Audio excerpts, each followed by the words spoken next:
Hi everyone, I just wanted to add this voiceover to my Camino video from last year. So basically Dad and I departed Bundaberg in March last year and we arrived at Charles de Gaulle, I think, in France.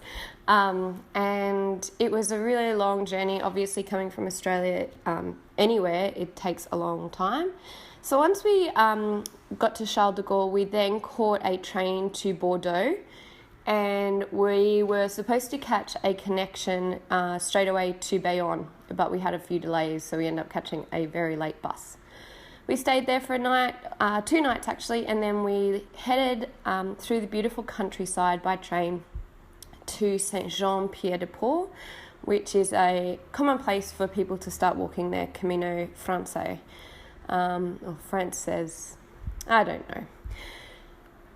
So while we were there, we stayed at Hotel Ratmucho for, I think it was 4 nights, before we checked into Bailari, which is one of the albergues in Saint-Jean-Pied-de-Port. They really have this beautiful family feel about them, and it's a nice place for pilgrims to stay, and that's it there, so lovely accommodation. All the albergues were not as nice as this, that's for sure.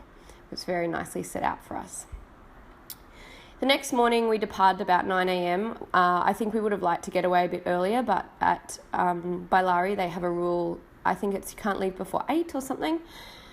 It was a beautiful morning to walk, but became incredibly difficult.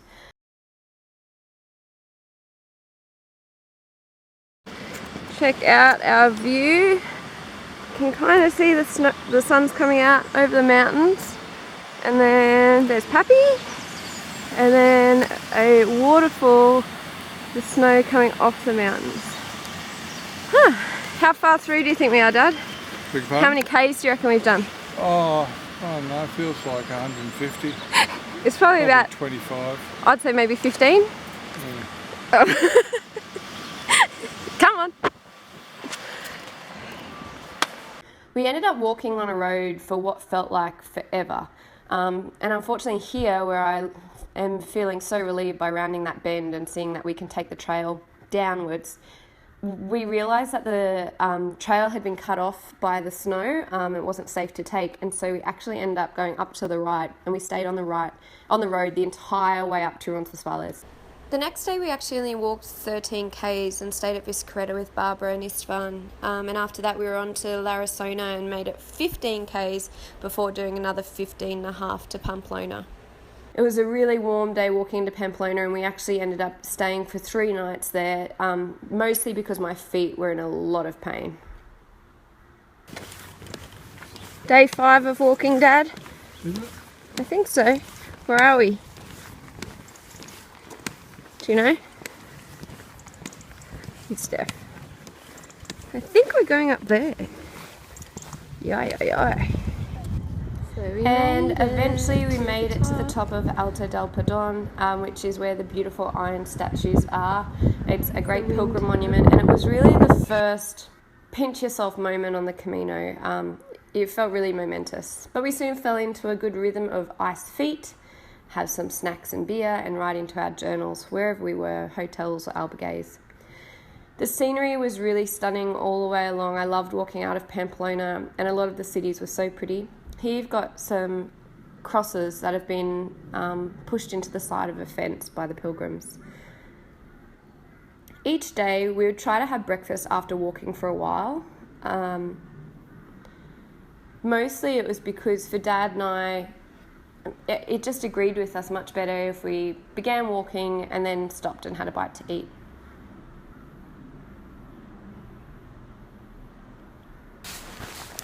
So my feet are still pretty sore, but they have lots and lots of plaster on them at the moment, and it's starting to rain. But we're almost at Santo Domingo, so we're going to have breakfast today. So we'll just see how we go. There are 2 places that we could stay tonight, so we'll just see.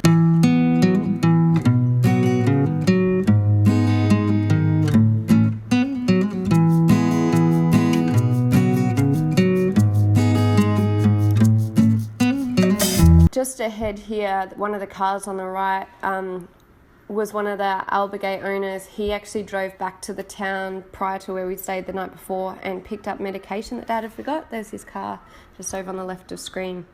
We certainly bumped into plenty of wildlife, from beautiful dogs to cows. We walked through paddocks sometimes, and you can see around me there's cows on either side. Just this one day we just walked up and came across this massive flock of sheep.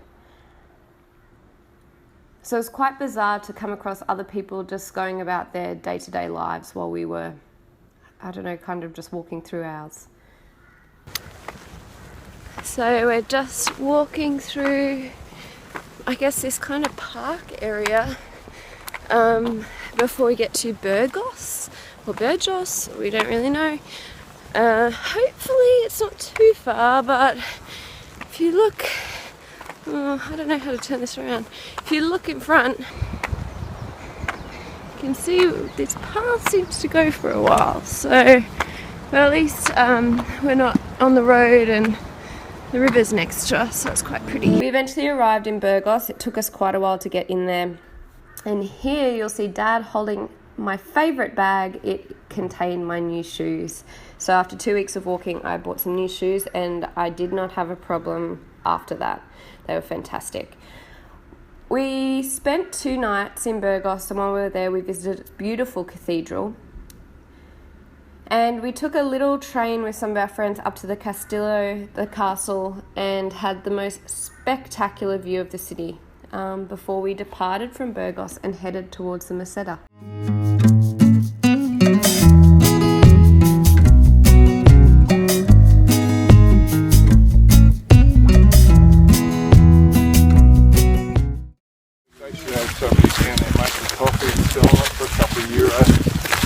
So we're just here on the Meseta. Dad's ranting about coffee.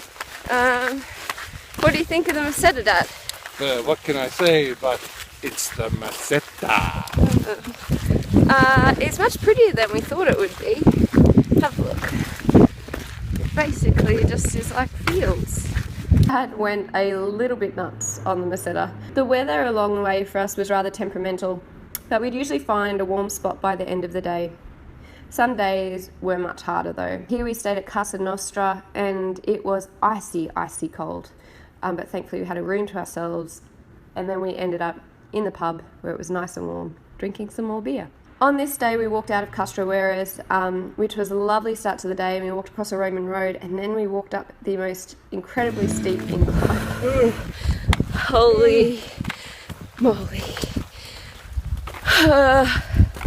Very hard to climb. But we're almost at the top. And while the climb was hard, eventually you would reach the top, or there'd be an awesome downhill section to follow. Oh, we're Dylan. The sun's decided to come out. We just had a big rainstorm, and there's a horse. Oh, there's another one. The worst day for us was this day. It was 17 kilometres into CALZADILLA de la CUEZA. It was flat and so windy the entire time. Dad and I couldn't talk together. Thankfully, I had my iPod and listened to podcasts the whole time. But this was mentally the hardest walk. The weather became terrible for a few days, and after walking through plenty of puddles and some very wet crossings, we decided to catch a train from Sahagun to Lyon. Hey, there. We are not crossing that. It's a turbulent river. After Lyon, we made friends with a lovely lady called Inika, and then we arrived at Fonsabaden, and we were on our way to the Iron Cross. This was a beautiful morning's walk. It was kind of misty and spooky. So we've just come up past there. Now the sun is up. So where we're heading is over there. That's the Iron Cross. So here we go. What a view. But we knew that the Iron Cross was the special moment for the day, and so we had our rock that we'd been carrying all the way from one of our walks in Bundaberg, and we're keen to drop it off there.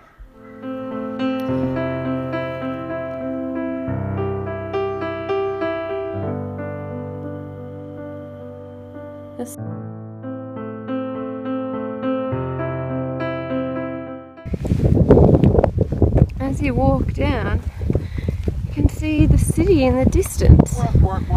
Dad! But this was probably my favourite view of the entire walk. It was the walk down into ACEBO, and it was just incredible here.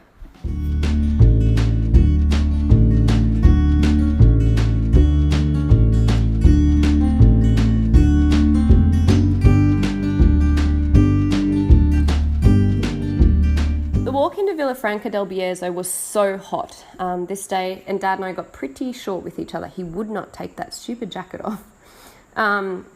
But it was beautiful, and after that, the walk into Rutland was just as gorgeous.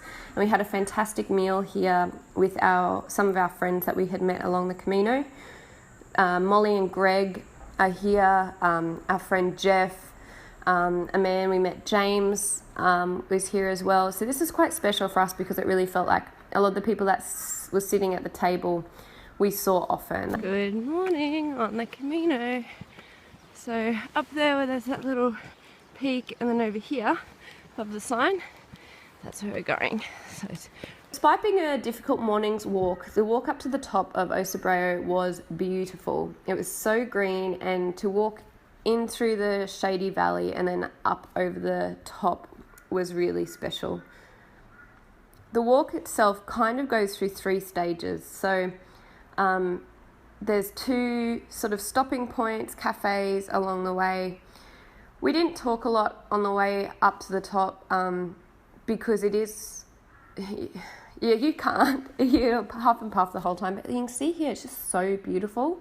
Up here on the left you can see some pilgrims walking up. That was probably the only spot up the top there where I got kind of height sick. I had to really focus on looking to my right away from the side of the mountain. But this was the very, very top of Ocebrao, and you can see we are above the clouds. It was just so cool. On the way kind of back down and through, we were then on our way through Sarria, which is where you pass the 100-kilometre mark. So basically, if you want to get your Compostela at the end, you must walk at least 100 kilometres of the Camino. Some people, like this guy, were in a real hurry to get to the end. But over the last 5 days or so, I think Dad and I both really treasured the walk, the actual walking and the mornings. I just felt like a different person.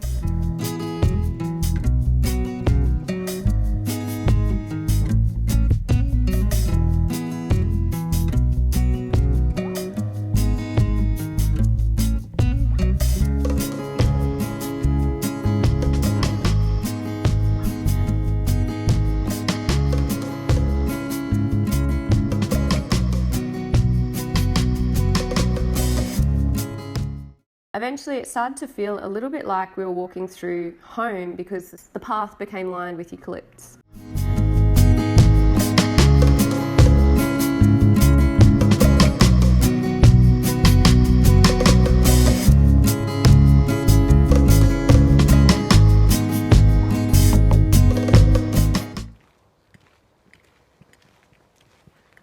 Last morning. Morning.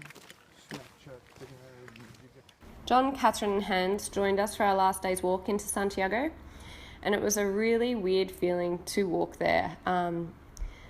We kind of stopped wherever we could to take some photos. I think it was sort of trying to hold on to those last moments. Hey Dad, where are we? We're at Santiago de Compostela. Woohoo! Not much further, we think. You know. Wow.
Don't touch it.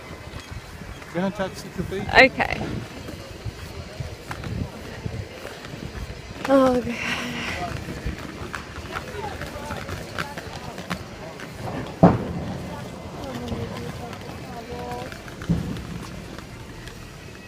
Finish. Finished. Good job. At the end, I was far more choked up than I thought I'd be. I think because I found the walk very difficult at the beginning, but it was very special and really special to do it with Dad and not have killed each other along the way. After that, we spent some time getting our Compostellas and fixing our sore feet, and eventually we headed off to Barcelona and Madrid.